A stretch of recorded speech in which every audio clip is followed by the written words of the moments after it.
What is up, y'all? Welcome on back to another review. 28 Years Later was one of my most anticipated movies of the year, and I can't tell you how excited I was to go see this. I think the trailers for this movie, some of the best trailers ever made for any movie ever. And I gotta say, I left the theater ultimately disappointed in what I saw. So 28 Years Later is the third movie in this franchise. I think you really only have to watch the first one, 28 Days Later. Like, it mentions nothing about the very end of 28 Weeks Later with the infected storming Paris. In fact, it says it was all contained to England. So I don't think you really even have to watch that one. So I want to split this review into two parts. I want to give you my non-spoiler review, and then I want to jump into some of the more specific things that really irks me about the movie, and also some of the things that I specifically really enjoy about this movie. Because I will tell you this, for everything that they do good in this movie, there's probably about two things that they do wrong, or things that I just don't care for personally. From the majority of reviews that I have read out there, it kind of skews either positive or negative, and it really depends on what you want from a 28 Years Later movie, what your expectations were going into this. I was expecting something along the lines of 28 Days Later, where it was going to have moments of just making me feel absolutely terrified. And I never, ever felt that in this movie. And it's really one of the more disappointing aspects of the movie for me. I don't feel like I was ever sitting there on the edge of my seat, feeling like I was having anxiety or feeling like I was going to get scared at any moment. It just doesn't feel scary to me. And 28 Days Later, I did that review a couple weeks ago, and I mentioned that some of those elements in that movie are absolutely terrifying with what they did with the infected, and they just kind of scoot by right on past that with this movie. They don't make any of it terrifying. I think outside of maybe the new infected called the Alpha Infected, I don't think the movie is all that terrifying. I think for the first little bit, they do a good job of making this new type of infected a little terrifying, but not to the point where it feels like any character can die at any moment. And that was the case with 28 Days Later. You just never knew what was going to happen. This movie is somewhat predictable along the way. It never really does anything to shake things up. And if I'm being honest, I felt blueballed for 90% of this movie. The first 45 minutes of the movie, not bad.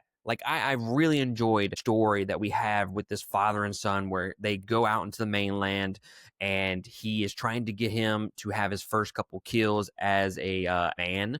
And I think that was all great. But that part of the movie ends after 45 minutes, and then we have a completely different movie for the rest of the runtime. And then at the very end, we have another completely different movie. This movie feels disjointed. It feels messy. It feels like they wanted to make 3 movies and they said, fuck it, let's just do them all at one time, which is crazy because this is supposed to be a planned trilogy. They've already filmed the second one, and that was coming out next year. So the fact that we're getting 2 to 3 different movies into this one makes me think, what did I wait all this time for? What were y'all doing this entire time writing this movie? This is what you came up with? The second part of this movie, completely different from the first half of the movie. Maybe if they would have given us the same consistent tone throughout, I would probably have different opinions about it. But it just feels completely disjointed from one another. It feels like there were multiple people that wrote this movie, and I wish they would have skewed closer to the OG movie rather than doing this coming of age story where this boy has to kind of find himself and become the man. And if I'm being honest, that storyline can be effective at times, but for everything that they do right in this movie,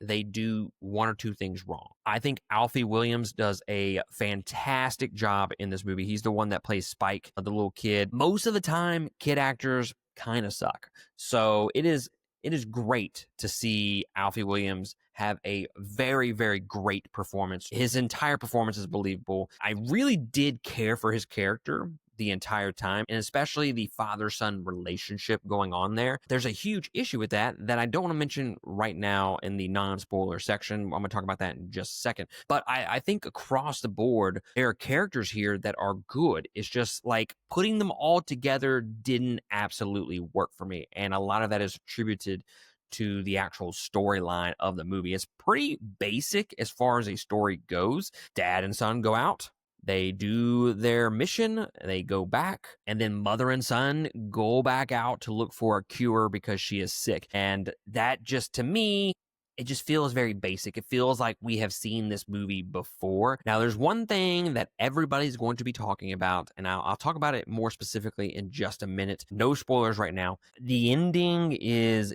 pretty bad. If you've seen any of the reviews out there, most of them are going to mention the ending. And a lot of people are defending the ending, saying, y'all just don't know that it's supposed to be a planned trilogy, so on and so forth. Look, motherfuckers, I understand that it's a trilogy. I'm not upset by the fact that it ends and it's not a complete movie. I'm not upset by that because I'm just going to get the next one next year. I've never had a problem with movies preparing for sequels. In fact, I kind of wish they would all do that. If they plan on doing a second movie, I kind of wish that they would have outlines for that second, maybe a third movie. It was one of the reasons why Star Wars, the sequels, really fucking sucked, is because they didn't have a consistent plan through the three movies. It was just like, let's make shit up as we go, I guess. And that's why it failed. But if you have movies like Lord of the Rings, where you can end the movie on a cliffhanger, I'm not opposed to cliffhangers. By all means, The Empire Strikes Back ends on a cliffhanger. I don't give a shit. Have a consistent thought and a consistent plan through your movies, and I won't care. The issue with the ending here is that it is absolutely jarring when you have watched the previous 2 hours of this movie. It is like, did I just walk out and walk into a completely different movie? That is what's wrong with the ending. The ending is completely different, just thematically and even tonally, from the rest of the movie, that it is super jarring. But we'll talk about that in just a minute. So overall, I think the movie is ultimately a huge disappointment for me. I was expecting this to be one of the best movies of the year, and it's not even going to be in my top 10 when it's all said and done, which is very surprising. I thought it would have been closer to the top of my list, and as of right now, it's not even in the top 10. But I will say this. There were 7 of us that went and saw this movie, and I think all 7 of us have different opinions about the movie. I just think that your experience is going to be completely different from one another. The tonal shifts, the disjointed story, that to me is really where this movie struggles. And I personally can't get on board with it. Like, there were times where I felt a little bored watching the movie, and it was towards the back half of the movie, more so than the first half. The first half, I think, is actually a pretty damn good movie, and it had me invested. I loved the characters. I loved where the storyline was going. I thought the infected were designed very, very well, and it gave us a new taste of what the infected look like and how they act 28 years later. So I think they did a great job with that, but it's just the rest of the movie just did not do it for me. So I would recommend probably waiting to see it on DVD, Blu-ray, or even on streaming services. I would wait. Not personally a movie that I would recommend going to the theater and watch. But by all means, I wouldn't fault you for going to see it in theaters to see how you personally feel about it. But with that being said, it's time to talk full spoilers, okay? I have to get some shit off my chest. So if you have not seen 28 years later, this is your moment to push pause and come back once you have seen this movie. Otherwise, you will be spoiled on some big events that happen in this movie. Right off the bat, I want to talk about the ending. I think the ending is one of the more divisive things about 28 years later. Everybody is talking about it. Everybody has an opinion on it. A lot of people hate the ending. And I've already mentioned it, that it's not because it doesn't complete the movie. It's not that it leaves it on a cliffhanger. It's not the fact that it sets up a second movie. It has everything to do with the fact that it is a complete tonal shift from the rest of the movie. The first part of this movie is great. It's a dad-son bonding type of movie where it's a coming-of-age story for the boy, and you just really get attached to both of those characters, all right?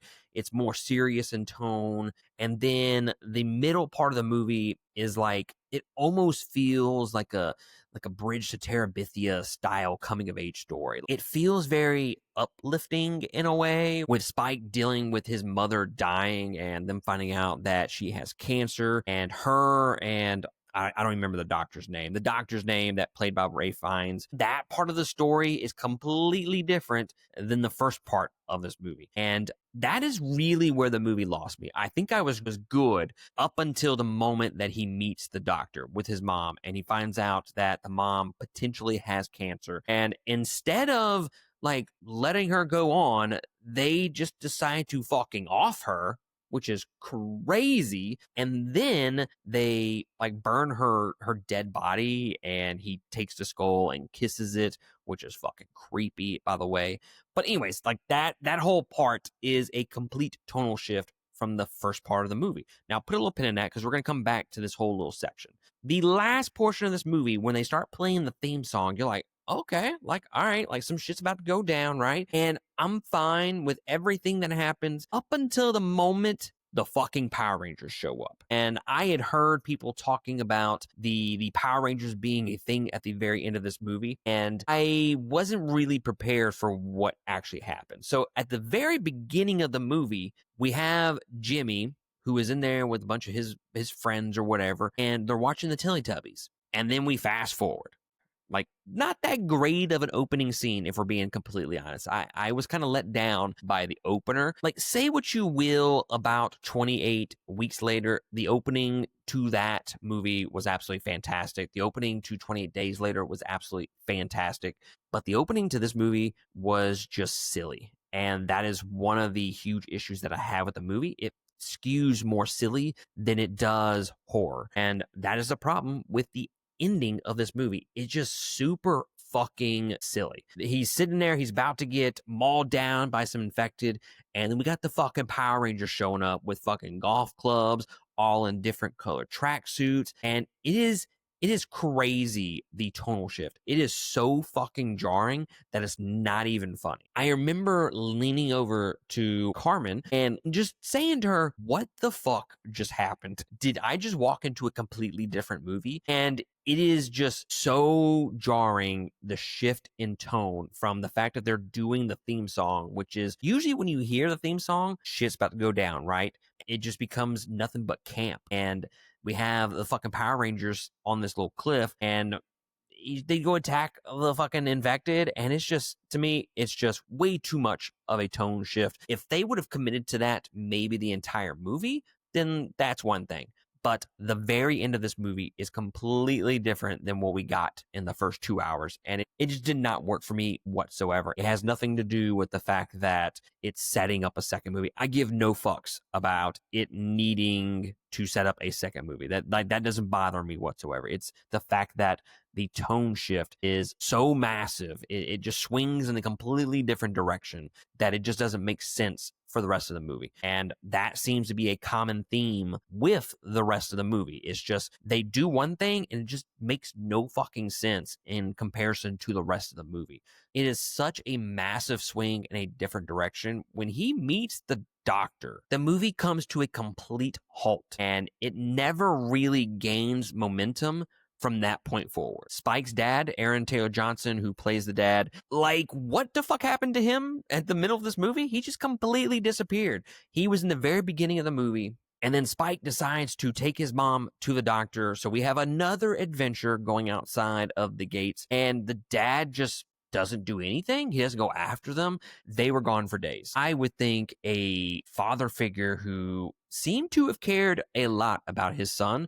It's not like he was some asshole father at the very beginning of this movie, right? He seemed like he genuinely cared for his son. Now, you could make the case that he was still an asshole because of how he treated his wife and he was cheating on her. That's one thing completely different. But the fact is, his son just left and he never went after him. Now, the emotion at the end from Aaron Taylor Johnson, like, that was great. I enjoyed that. But the fact of the matter is, we got 2/3 of this movie without him, and it just doesn't make any sense in terms of what his character is. So I have a huge problem with that. It's a huge problem with the writing in general, but that just seemed a little bit off to me. Like, he would 100% go look for his son. So outside of the story being completely disjointed and the tone shifts of the movie, aside from that, I have one other big issue with this movie. Actually, two. Like, there's some B-roll footage kind of spliced in at the very beginning of this movie from, like, this movie like Henry V came out years and years and years ago. And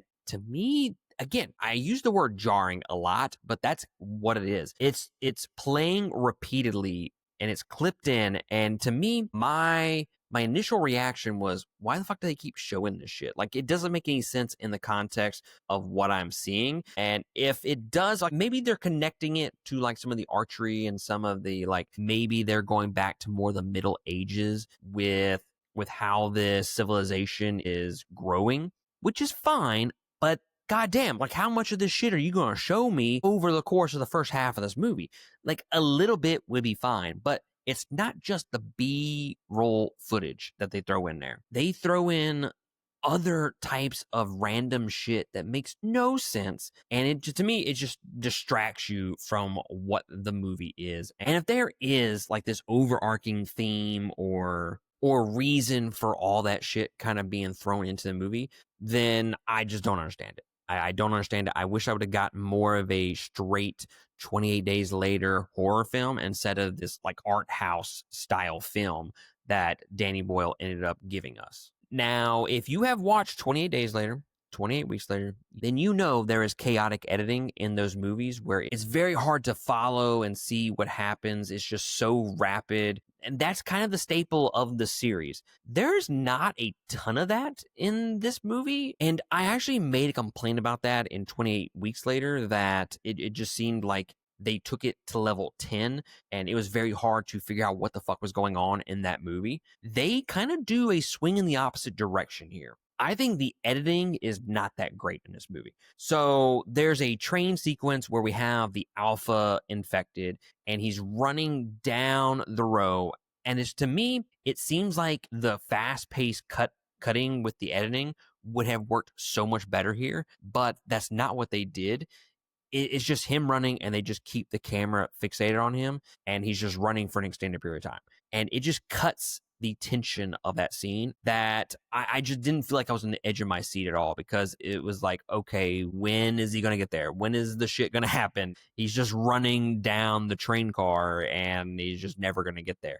That's the way I feel. So I think the editing went in a completely different direction. I don't feel like it's as bad as maybe the first two movies. At the very beginning of the movie, it can be like that, especially when they splice in that B-roll footage that I had mentioned a minute ago. But I wish they would have cleaned it up a little bit better than they did and made those cuts a little bit tighter so it actually creates a little bit more tension. It's like they're either too slow or too fast.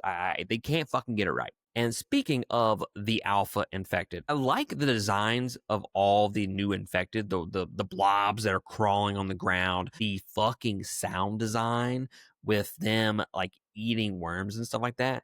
I'm not gonna lie, it gave me some chills. It gave me some chills for sure. The sound design there was fucking great. But as far as the alpha infected, basically the big bad of the movie, I thought it was great. And I will say this, the dude is fucking swinging a hammer the entire fucking movie. If you have read any reviews, watched any reviews, you probably know at this point that there is some infected dong up in here, and it might as well just be called 28 inches later. I stole that from one of my friends. I thought it was hilarious when he said it that way. But that's basically what this movie is. This dude is packing the entire runtime, and it is swinging from left to right as he is running everywhere trying to attack Bike. So I think the design of all the infected, really great. I think it's a good evolution of the infected from the very first movie to now, and I think they did a really good job overall with how the infected behave, how they're designed, the whole 9 yards. I think they did great with the infected in this movie. I just wish they were a little bit more terrifying than they actually were. Now, the last thing that I want to mention, the fucking baby. We have an infected female who is pregnant, and she ends up giving birth on this train. And to me, I don't know, they just don't explain it very well of how she can go from being infected to the baby not being infected whatsoever. Maybe she's asymptomatic, but I can't believe it. There are two things that are happening here that I cannot suspend my belief enough that it doesn't take me out of the movie. So they have an infected. His mom is like joining hands with the infected. I don't know. I can't really believe that either. I still feel like the infected would go after her in a way, but she ends up birthing a baby, and the baby is Like, it never makes a sound the rest of the movie. If you are in this post-apocalyptic world and sound is your fucking weakness here, babies always make noises. They're literally never quiet. So how is this baby quiet the entire time and not attracting more infected to the baby? That is crazy. But on the other side of things, how is the baby not infected? The virus crosses that blood-brain barrier. How does it not cross the placental blood barrier? Like, how does that not even happen?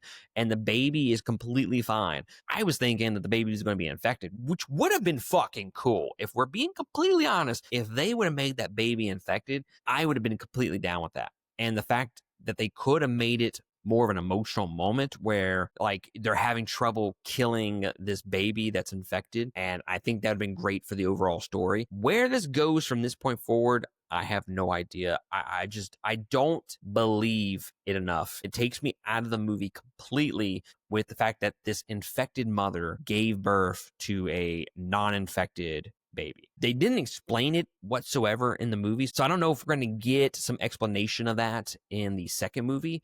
But as of right now, it's something I just can't stand by. So guys, what did you think about 28 years later? Let me know down in the comments below. Did it meet your expectations, or were you ultimately disappointed by it like I was? I will still inevitably go see 28 years later, The Bone Temple, the sequel. I will definitely go see it, but my expectations for that movie were just absolutely killed with this one. I'm not super excited about it. I'm heartbroken that this movie wasn't better. I went into this thinking that it was going to be maybe number 1, number 2 for the year for me, and it's probably not even going to be in the top 25 when it's all said and done. I cannot believe at how much I didn't like this movie. I think there are some great moments in it. I think some of the moments with the dad and the son are absolutely fantastic. I think some of the moments where the dad is trying to get his son to commit and try to shoot down a bunch of infected that are chasing them, like those moments are really great, but ultimately, this movie just leaves me blue-balled when it's all said and done.